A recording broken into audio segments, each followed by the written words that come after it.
బట్టి చదువులకు స్వస్తి పలికి ఆటపాటలతో పాఠాలు బోధిస్తున్నారు. ప్రైవేటు పాఠశాలల విద్యార్థులను బడికి రప్పించి తల్లిదండ్రులను మెప్పిస్తున్నారు.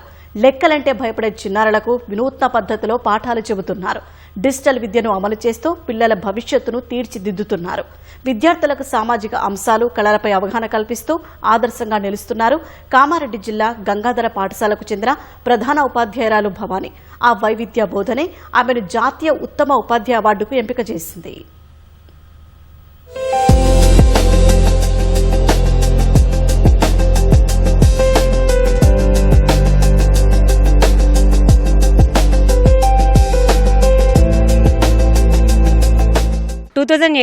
ఈ పాఠశాలలో నేను జాయిన్ అయినప్పుడు విద్యార్థుల నమోదు 40 ఉండేది. విలేజ్ చాలా పెద్ద విలేజ్, ఇది నా స్వగ్రామం కాబట్టి చాలా పెద్ద విలేజ్ అయినప్పటికీ ఇంత తక్కువ స్ట్రెంత్ ఉంది అని తెలుసుకోవడానికి బడిబాట కార్యక్రమంని చాలా ఎఫెక్టివ్గా యూజ్ చేసుకోవడం జరిగింది. మాకు 3 రీజన్స్ మెయిన్ ఫ్యాక్టర్స్ అనిపించినాయి అన్నమాట. పేరెంట్స్ చెప్పిన దాన్ని బట్టి ప్రీ ప్రైమరీ లేకపోవడం ఒకటి, అండ్ ఇంగ్లీష్ మీడియం ఒకటి, ఇన్ఫ్రాస్ట్రక్చర్.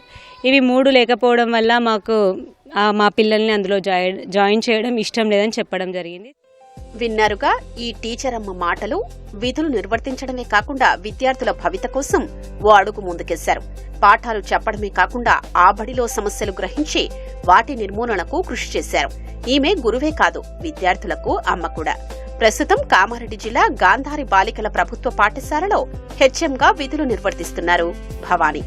ఆటపాటలతో విద్యార్థులకు ఆసక్తిని రేకెత్తిస్తూ వినూత్నంగా పాఠాలు బోధిస్తున్నారు. బోధనలో వైవిధ్యమే ఈ పంతులమ్మను జాతీయ స్థాయి పురస్కారానికి ఎంపికయ్యేలా చేసింది.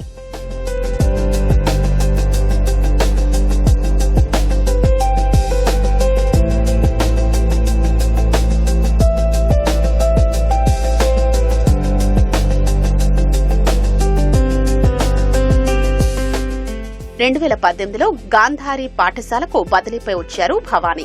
అప్పుడు విద్యార్థుల సంఖ్య 40 మాత్రమే. ఇప్పుడు ఆ సంఖ్యను 150కి పెరిగింది.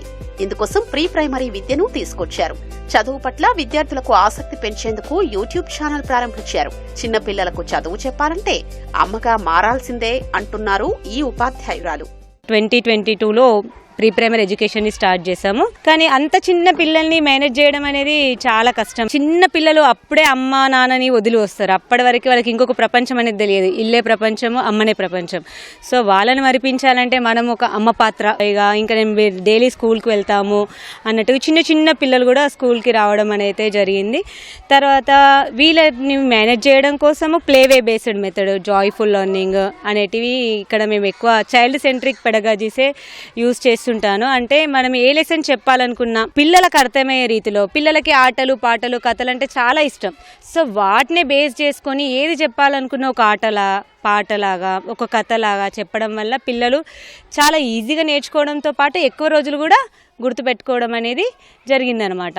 సో ఆ టెక్నిక్ యూజ్ చేయడం వల్ల కూడా పిల్లలు చాలా ఇష్టంగా నేర్చుకోవడం జరిగింది. స్కూల్కి కూడా రావడం జరిగింది. సో ఇది ఎలా అంటే పిల్లలందరి ప్రోగ్రామ్స్ కానీ వాళ్ళ యాక్టివిటీస్ కానీ మనం ఒక ఛానల్లో చేస్తే వీళ్ళకి కూడా ఒక మోటివేషన్ లా ఉంటుంది.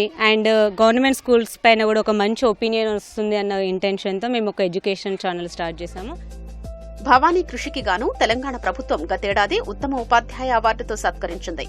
SCERT ట్రయల్ బ్లేజర్స్ పేరుతో ప్రచురించిన పుస్తకంలో ఆమె అనుభవాల్ని పంచుకున్నారు. విద్యా వ్యవస్థ అభివృద్ధికి ఫిన్లాండ్ అమలు చేస్తున్న విధానాలపై అవగాహన పెంచడానికి విద్యాశాఖ 28 మంది ప్రధానోపాధ్యాయుల్ని ఎంపిక చేసింది. ఆ జాబితాలోనూ తనకు చోటు దక్కడంపై భవానీ హర్షం వ్యక్తం చేశారు. పేరెంట్స్ సపోర్ట్ అండ్ కమ్యూనిటీ సపోర్ట్తోని ఇన్ఫ్రాస్ట్రక్చర్ మంచి కొటేషన్స్ రాయించి వేయించడం జరిగింది. చాలా సంతోషంగా ఉంది. అండ్ నా స్వగ్రామం నుంచి మండల స్థాయి నుంచి జాతీయ స్థాయి వరకు గల అన్ని అవార్డులను గాంధార్ మండల్ నుంచే తీసుకున్నాను నేను. అది నా పుట్టినూరు నుంచి తీసుకోవడం చాలా హ్యాపీగా ఉంది. ఎంతో కొంత తిరిగిస్తున్నానన్న హ్యాపీనెస్ అయితే, సంతృప్తి అయితే చాలా ఉంది. ఇక్కడ వాళ్ళందరూ కూడా నన్ను ఒక టీచర్ లాగా కాకుండా తన కుటుంబ సభ్యుల్లో ఒకరిలాగా మా ఆడపడుచు అని అంటుంటారు. చాలా ఆప్యాయత చూపిస్తుంటారు పేరెంట్స్ అందరు కూడా. చాలా హ్యాపీగా అనిపిస్తుంది. ఉత్తమ ఉపాధ్యాయ అవార్డు తీసుకోవడంతో తనపై మరింత బాధ్యత పెరిగిందని భవానీ చెప్తున్నారు. విద్యార్థులకు నాణ్యమైన శాస్త్రీయ విద్య అందించాలనే లక్ష్యంతో ముందుకెడుతున్నామని అంటున్నారు.